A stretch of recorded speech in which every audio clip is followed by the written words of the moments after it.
Hello, everyone, once again. This is Rob, and welcome back to Media Awareness and another album review. Before I get to that, though, a quick reminder that the fundraiser continues. For those of you new to my channel or unaware, I am a disabled individual, and I use a motorized wheelchair slash scooter all day, every day for my independence, and I need your help. My insurance will not cover anything with regard to my scooter as they view it as a quote luxury item end quote. Despite the fact that I'm unable to walk whatsoever, in addition to being unable to use any other type of power chair or a standard wheelchair for that matter, as I only have limited use of one hand. In addition to that, I do not have any backup scooter or wheelchair. So if this malfunctions to the point of not working, which it recently did, I am basically a fish out of water. With that stated, there is a spot fund account link below in two places. Directly below the title of this video in the description, as well as in a separate section below that. Any and all help is welcome. I mean that sincerely. The donation can be made anonymously as well, and uh, any amount is helpful. They all add up over time, and they will allow me to obtain the necessary parts to continue the ongoing refurbishing of my existing scooter, as well as hopefully be able to purchase a new scooter as well. And this one, my existing one, can be my backup. That is my goal. So, with all of that stated, please do what you can at the spot fund below. It really can go a long way. Even the smallest contribution, it all adds up over time. And I just appreciate all of you. And I want to extend the gracious thanks to those who have contributed thus far, in addition to those who plan on contributing, as your contributions have and will make a world of difference in my life. Recently, I had the misfortune of my scooter entirely malfunctioning and um, being a costly endeavor to fix. And I was essentially uh, unable to move around myself independently with my scooter for a little over 2 weeks. And that was a traumatizing experience I do not want to repeat anytime soon. Hence the fundraiser being so crucial. Uh, it was an experience that really kind of reinforced to me how significant my independence is to me. And although I'm not completely independent, I do pride myself on the things I can do. And I strive to do the best I can do with what I can do. So, with all of that stated, please do what you can. It's all appreciated. I love you all. Thank you all. On with this album review. So this is an album review of the new David Gilmour album, released yesterday on September 6th, 2024. And the album is called Luck and Strange. And I did a couple of reactions. The most recent one still has yet to be unblocked entirely. There is an abridged version of that on my channel, as well as an original video for um, the first single of the album, Piper Calls. And the Piper Calls, there's also a there's an abridged and an unabridged video for that. And there is also a lyrical analysis video that I was asked to do for the Piper Calls. So those are all available on my channel. Feel free to scroll through and peruse my videos. I cover a wide array of things. And also consider subscribing to my channel become part of my YouTube family. I'd love to have you. So this album is a long awaited and surprising album to have come out at this time in 2024. And I really enjoyed the singles of this album. And I listened to it yesterday. I was going to do a review yesterday on the 6th itself, which I had promised many of you. But I wanted to listen to the album a few more times and really let it sink in. Because there was a lot to digest, in my opinion. And I'll be giving my thoughts on the album as I go through the tracks, but more so as like a conclusion afterward. I do want to start out by saying, though, that the production on this album is stellar. It really has an amazing sound, a very punchy sound to the drums, really excellent mix for the bass, and there is some archival keyboard bits from the late Richard Wright, who of course was a founding member of Pink Floyd, and will be missed horribly. But his spirit lives on in the Floyd music and even in David Gilmour's solo material, as we see on this album. Additionally, this album really has a lot of reflection and themes of mortality and sort of the clock ticking, and there are references to the Pink Floyd era of David Gilmour's career, sort of littered throughout the album, or scattered, I should say, throughout the album itself. And it really adds for a nice touch for this album itself. Now, if one didn't know any better, also, this album could stand as a Pink Floyd album. I really think that like Gilmour's solo career itself is sort of an extension of Pink Floyd. And I've always thought that, going back to his first solo album in the 1970s, right on through to Luck and Strange. So, with all of that stated, I'm going to go through these tracks, and I will, like I said, give my thoughts on the tracks as I go through them, if I feel that they require that. And I will also be sort of summing up my thoughts on the album at the very end as well. So we start out the album with an instrumental, and it is a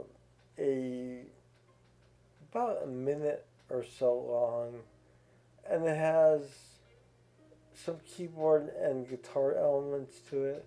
The guitar on this album is really impeccable. I'll get to the musicianship afterwards, but I just want to get that out of the way. David Gilmour is really outdoing himself on this album. But Black Cat is our introduction to the album itself and sort of draws us in to this world of Luck and Strange. And that happens to be the second song on the album after Black Cat, Luck and Strange. And it's a very bluesy piece, but it's also very reminiscent of sort of that Pink Floyd era of echoes, and even Adam Hartmuther to some extent, which I've noticed throughout the album as well. But Luck and Strange is a great song itself, and it really sort of follows Black Cat as one piece and sets the stage for us as listeners on this album itself. Following Luck and Strange, we have The Piper Calls, which was the first single off of the album, and I did a reaction to that as stated prior. Um, and Piper Calls is really, for me at least, a reflection of not only the clock ticking on mortality, but looking back on the career of David Gilmour with Pink Floyd and without, and sort of the harkening back to those days and looking back on them with older eyes now, if that makes sense. That is followed by track 4, I'm sorry. That was track 3.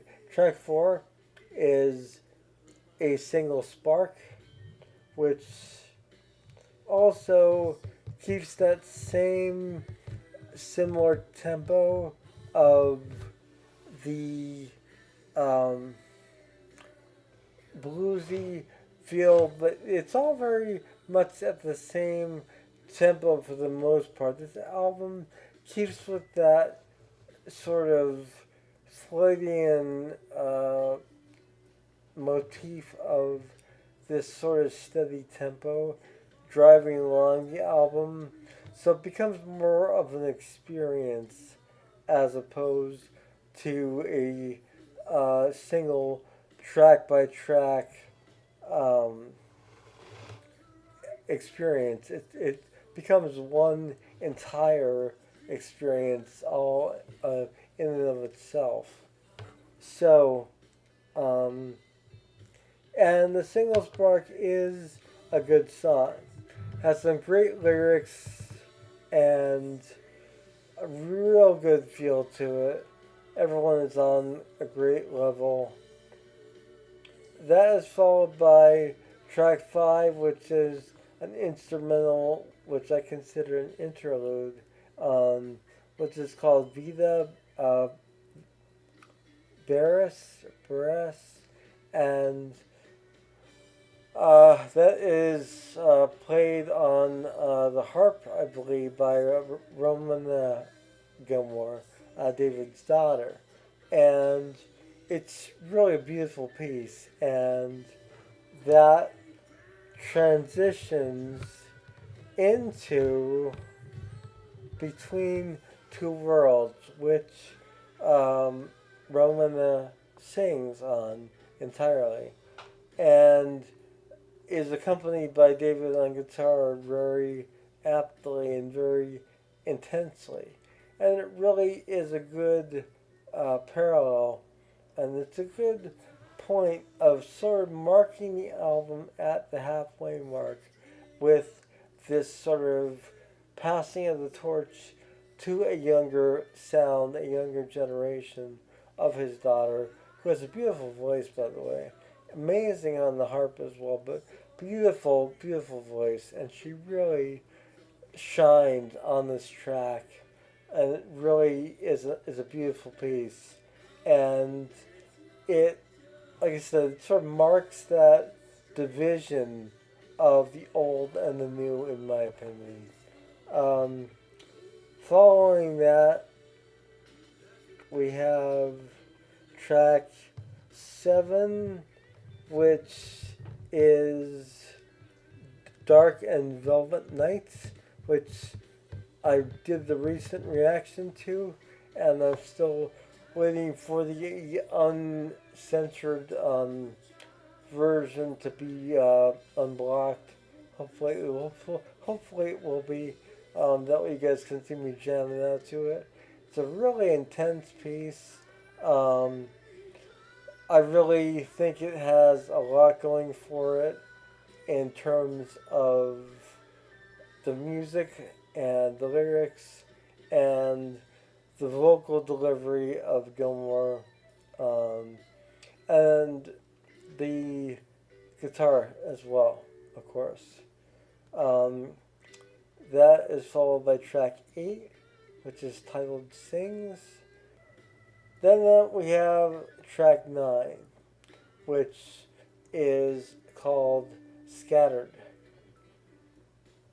And Scattered is the most overtly Floydian song on this album itself. With that stated, it's probably one of the best songs, in my opinion. If not my favorite piece, potentially my favorite piece on the album.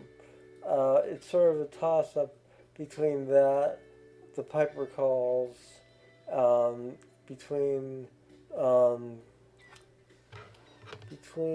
let's see, sorry because I'm still learning the titles here. Between 2 points. Um, there's a lot to be said for this album and its greatness, but uh, I'll get to that afterwards, as stated. So, Scattered has elements of lyrically and both musically a lot of Floydian elements.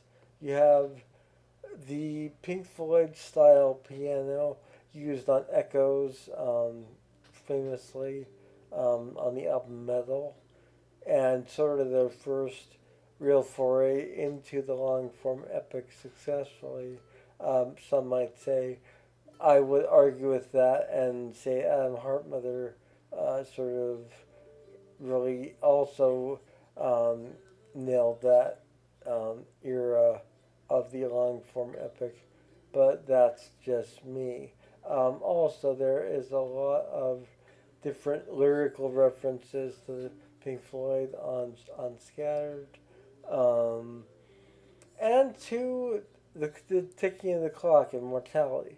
As like I said, this album is really a gentleman looking back on his life and sort of taking account of what he's been through, where he's at now, and how other people around his same age and in his um, circle and former circle of individuals, bandmates, acquaintances, may have looked at life and be looking at life from a far different perspective and maybe not looking at it as seriously with the clock ticking on mortality itself.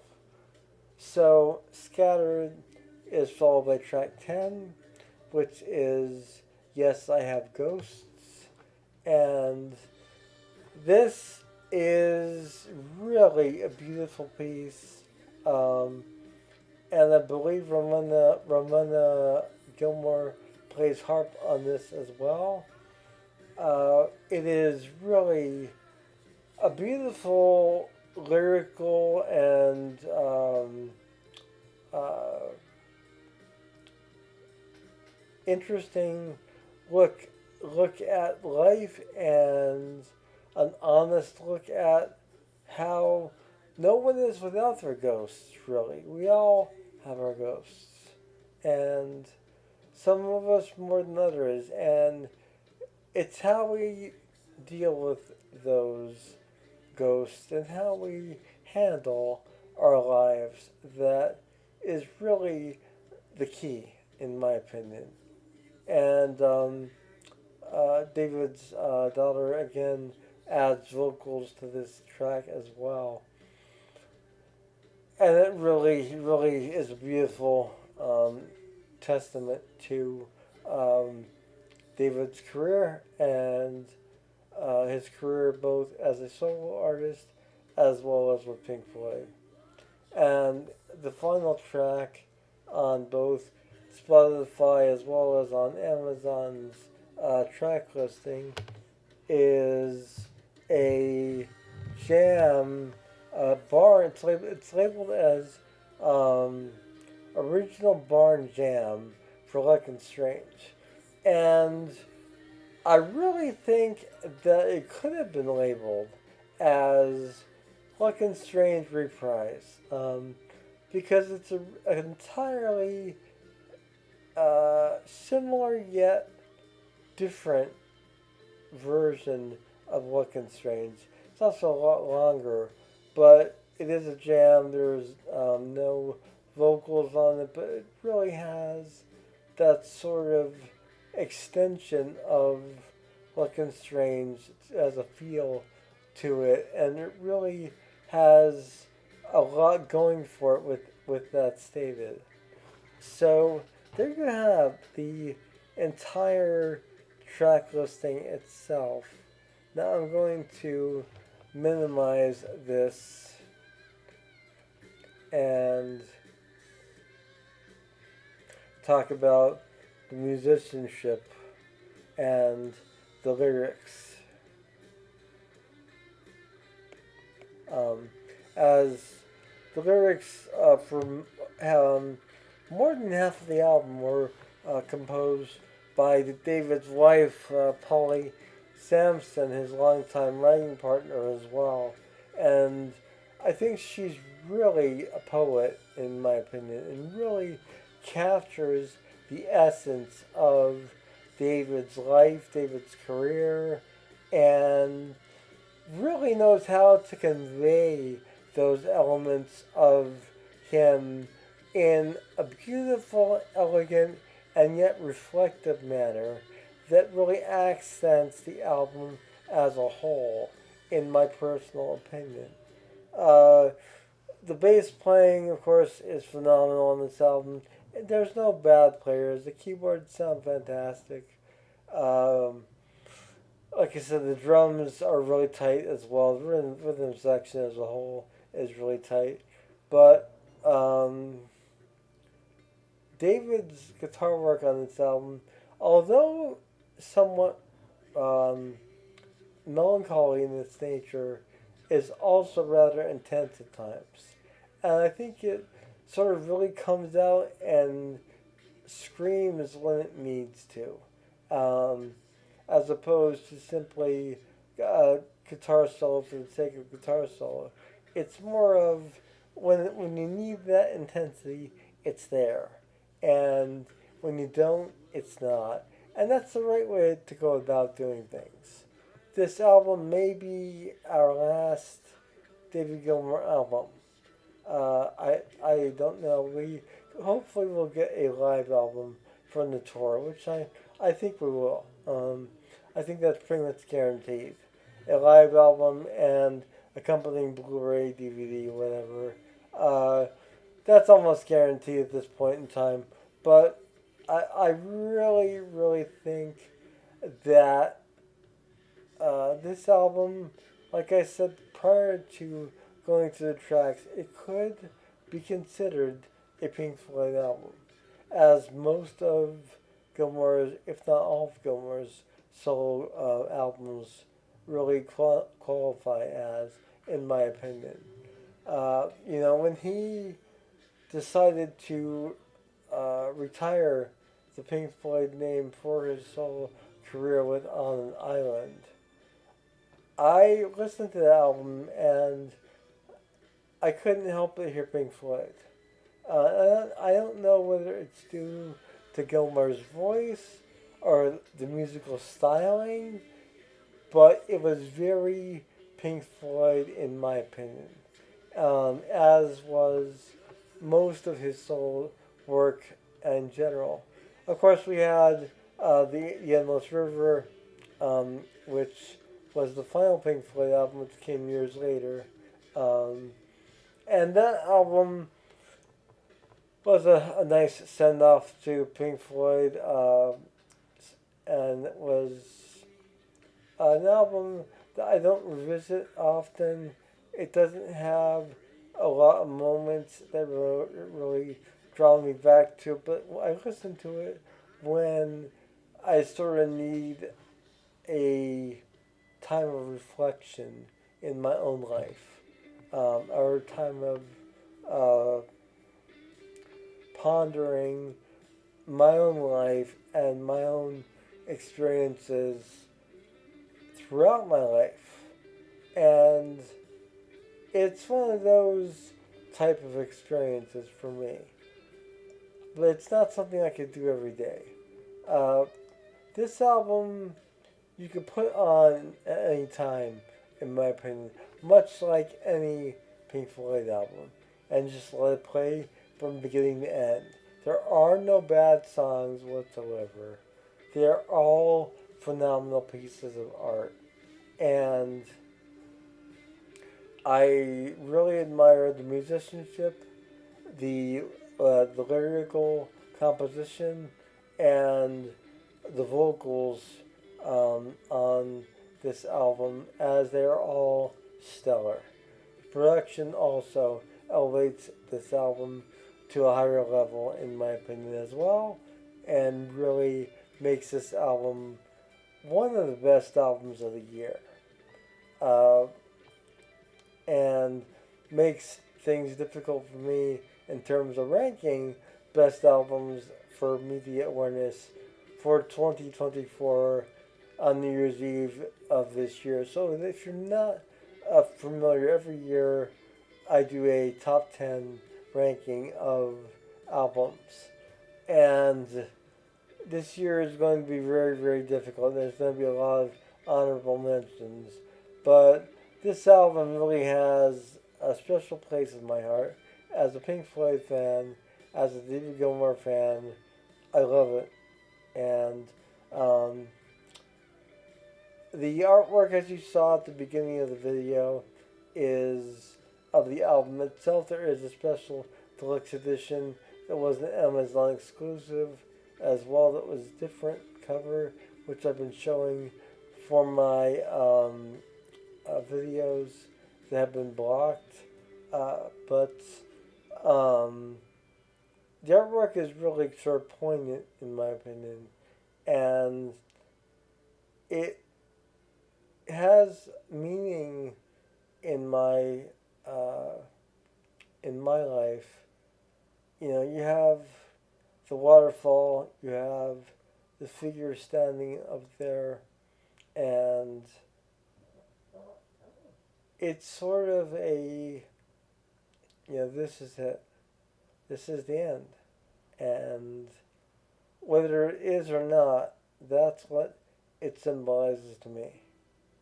And I don't think that there could be a better way to put out a final studio album if this is David's final studio album, as it is really brilliant. I hope that we do get more from David.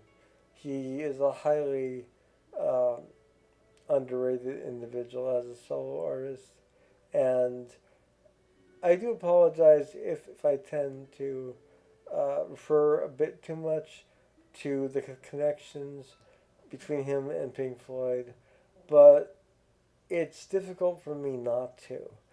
I became a Pink Floyd fan based on a momentary lapse of reason. And that was my first Pink Floyd experience. I went back afterward to listen to the back catalog and became more familiar with all of the prior albums. And some of the favorite material for me is pre-Dark Side of the Moon. Adam Heartmother, as mentioned, Omaguma, Saucer Full of Secrets, of course, The Piper at the Gates of Dawn, one of my favorite albums of all time. You know, there are just so many things to be said for all of these albums in the collection. And of course, the 70s albums, Metal, Dark Side of the Moon, Wish You Were Here. Those are albums, Animals, that really have their own place and their own time. And of course, The Wall and The Final Cut also have their own place and their own time. But with all of that stated, in the midst of that, and around the time of Animals, we got the first David Gilmour solo album, simply titled David Gilmour. And that album for me is an extension of Pink Floyd as well, as it is very much David Gilmour's Pink Floyd, in my opinion, and his first entry into that era of Floyd itself, even though it came prior to the changing of the hands, if you will, of the band, and um, the departure of Roger. Um, but with all of that stated, like I said, this album really is one that I think you should all check out. It's available to stream on Spotify, of course, as well as Amazon, I would assume. And you do want to get your hands on a physical copy. I was hoping to have one here in my hand. So just pretend that I had an advanced copy compliments of David Gilmour and his family. And here it is. Here's the front. Let me turn around here. Here's the back with the track listing. And there we go. The track listing and the artwork that is beautiful. But yes, David Gilmour Luck and Strange is not only a beautiful album, it's haunting, it is profound, it is a testament to an incredible career in music. This is Rob with Media Awareness. Once again, the fundraiser continues.